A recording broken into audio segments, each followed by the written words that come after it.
لیکن مسلمانوں یاد رکھو، جس طرح رمضان المبارک میں نماز ہم پر اور آپ پر فرض تھا، اسی طریقے کے ساتھ غیر رمضان میں بھی نمازیں ہم پر فرض ہیں، غیر رمضان میں بھی تلاوت قرآن۔ یقیناً مسلمانوں وہ تلاوت قرآن جس کے تعلق سے اللہ کے نبی ارشاد فرماتے ہیں الف لام میم ایک لفظ نہیں ہے، ایک حرف نہیں ہے، بلکہ الف الگ ہے، لام الگ ہے، میم الگ ہے۔ عزیزان ملت اسلامیہ، اللہ کے نبی ارشاد فرماتے ہیں کہ کوئی بندے خدا اگر قرآن مقدسہ کی ایک حرف کو پڑھتا ہے تو اللہ سبحانہ تعالیٰ اسے 10 نیکیاں عطا کرتا ہے، اس کی 10 گناہوں کو مٹاتا ہے، حتیٰ کہ اس کے 10 درجات کو بلند کر دیتا ہے۔ تو کہنے والوں نے کہا کہ الف لام میم ایک حرف نہیں، الف لام الگ ہے، لام الگ ہے، میم الگ ہے، پوری یہ 3 حرف ہے۔ تو جو بندے خدا اللہ کی خوشنودی کے لیے، اللہ کی رضا حاصل کرنے کے لیے، صرف مقصد الہیہ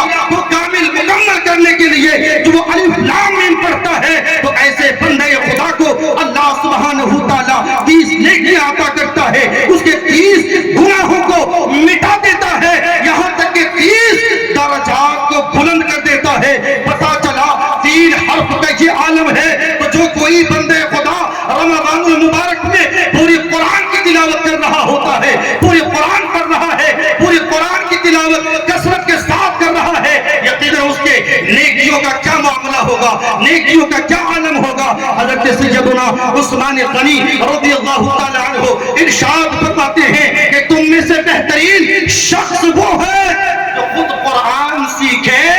اور دوسروں کو قرآن سکھائے۔ رحمت کا ہے دروازہ کھلا، عید کا دن ہے، بڑھ صلی علی، عید کا دن ہے،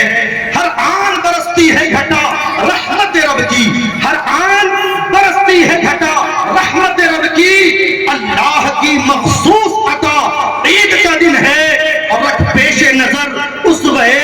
سرکار دو عالم، سینے سے یتیموں کو لگا عید کا دن ہے۔ اور رکھ کر سنت آقا پہ عمل، بھول جا رنجش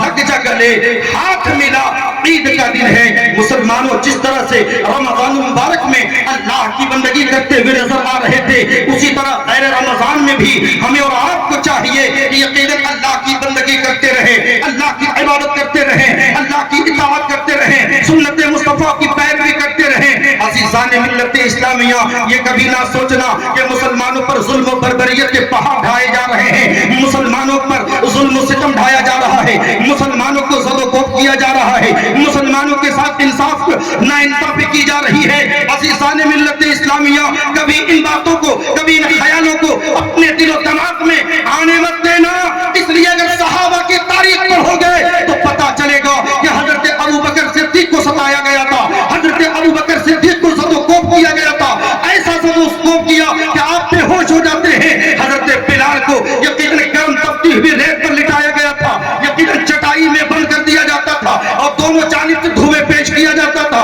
حضرت بلال کو ریت پر لٹا کر آپ کے سینے پر چٹان جیسے پتھروں کو رکھ کر یقیناً آپ کو اسلام سے پھرنے کے لیے کہا جاتا تھا کہ دین مصطفیٰ کو چھوڑ دے۔ حضرت سمیہ کی تاریخ کو پڑھنے کہ یقیناً پہلی خاتون جو اسلام کے خاطر اور محبت مصطفیٰ میں آ کر اپنی جان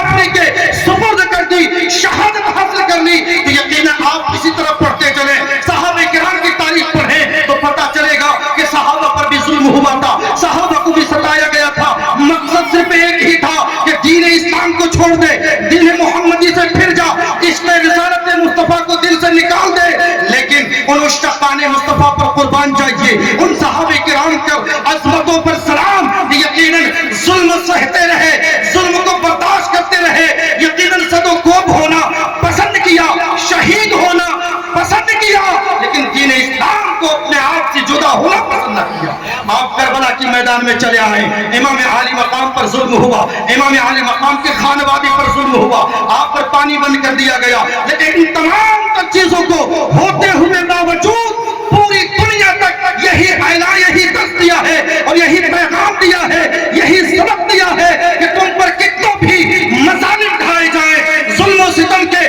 پہاڑ ڈھائے جائیں، کبھی ایمان کا سودا نہ کرنا، کبھی ایمان سے نہ پھرنا۔